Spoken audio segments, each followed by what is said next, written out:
I called my mom.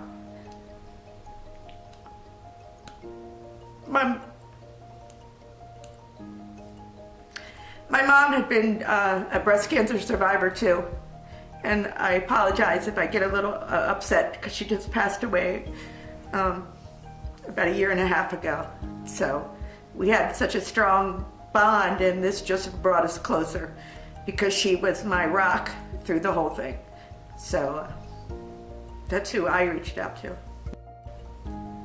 A couple days before I had my mastectomy in March, I got a bunch of my friends together, and we actually were on a float for the St. Patrick's Day parade here in Baltimore, and it was sort of like the farewell to my left side event, and we were princesses and queens on the Mountain Dew float, so it was definitely a girls event, the best girls event that I can remember, and it just was a positive way in such a sad situation, so it was great.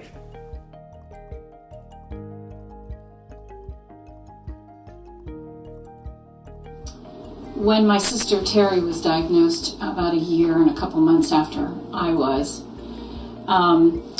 we had a better support system because I had been through the surgery and I'd been through the chemo and I'd been through the radiation, and they were all the same things that Terry was going to have to go through 1 year after I did.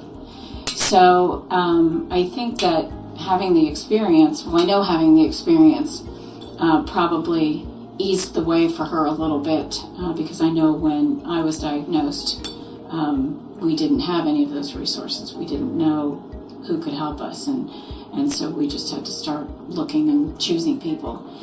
Fortunately, I had the best surgeon, I had the best oncologist, I had the best vein viper. It's the gal we call that does the chemo. We call her the vein viper. And I think that my experience helped my sister a little bit with the medicine that you can take for nausea and the medicine you can take for mouth sores. And when you start to lose your hair and you wake up one morning and you get in the shower and all of a sudden you feel like you're wearing mittens because there's all your hair. And so it really is a group of women that, and a support system that you would never choose to be in. It's not a club that you would sign up for like you'd sign up for tennis or golf. But you're in that club, and it's almost an obligation. It's almost a gift that once you've been through this, you can help the next person, and you can make sure that they have an easier way, that it's easier for them to get through it. Because it's not easy.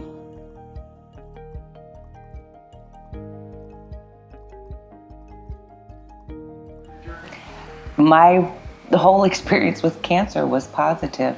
It's been a little rough afterwards with getting my medicine straightened out, but as far as the experience, it was blessed. I'm grateful that I can help other women. If they become diagnosed, I can let them know what an experience or what a positive experience I had, and hopefully make their glass half full instead of half empty.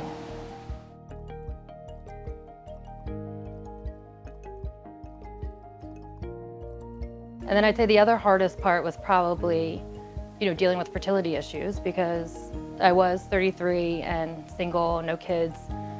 And so when they told me that there was a possibility I wouldn't be able to have kids after chemo, that was the first time I really cried. I didn't cry when they told me I had cancer, but when they told me that was really tough. So having to deal with that was tough, but I had awesome support from my doctors and my sisters and my mom. So we got through that just like we did everything else.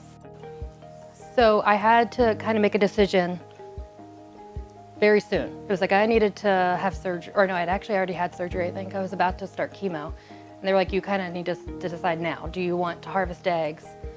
And I felt so torn because I felt like, on one hand, I'm not thinking about kids right now. I'm not thinking about, I'm thinking about staying alive. Like, I don't even know if this is a waste of time. It's expensive, but thank God I did talk to one doctor in particular, and he was like, you know what, look at it as an insurance policy.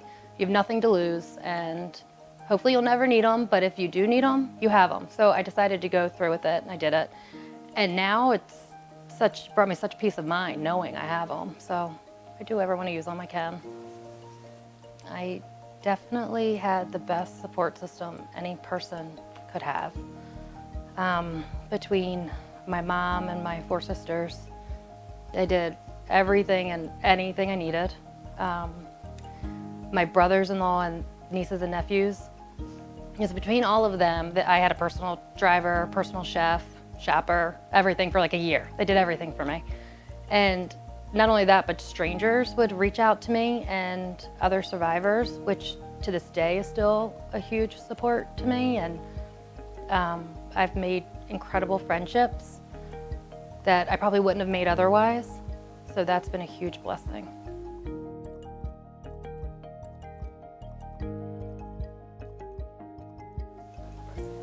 So I was diagnosed when I was 35 in 2015, November 2015.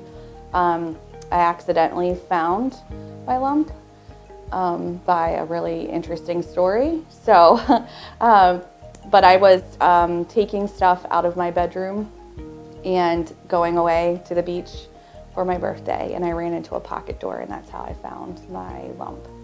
So by accident, it was a divine intervention, I do believe. Yeah. And shock is probably the biggest factor in that.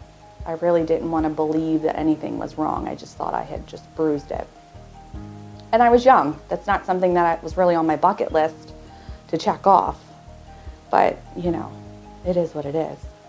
Because I met some really interesting women going through the process, and we were on the same regimen. I had 16 weeks of chemo, but it was every 2 weeks. So I had met the same people that were on my regimen. And then I met a different group of people when I went through surgery and radiation. And it's interesting to kind of exchange stories. It's nice to hear from others that had the same thoughts and feelings or other ailments that were going on. Met some really interesting ladies through the wellness program, the Wellness House, and it's really cool. We still talk to this day, and it's nice to have that extra support.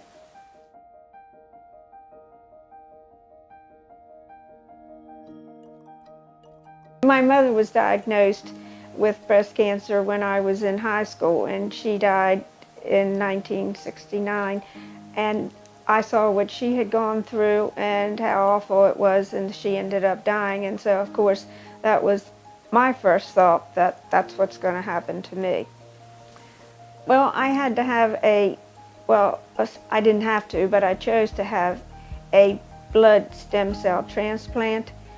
And my oncologist, Dr. Solonic at Anne Arundel, told me that I wouldn't be alive in 5 years if I didn't have the stem cell transplant. It was very new on the horizon, and if I did have it, I had a chance of living. If I didn't, well, like I said, 5 years was the most I would live. But 50% of the people that go through the transplant die during the transplant. And so it was, it was a lot to think about, but with me, it was like, I don't want to die a long, slow death. I'd rather go quickly, so it wasn't hard for me to choose to go in that direction. But that was a difficult, very difficult recovering from that and a process to go through. Well, my support system was my husband and my sisters and my children, and I couldn't go out for a long time. I couldn't go out and be around people because of the stem cell transplant. I couldn't have people come in. I couldn't see my grandchildren, but my sisters and my husband were there for me 24/7, and it brought the whole family much closer because of my diagnosis.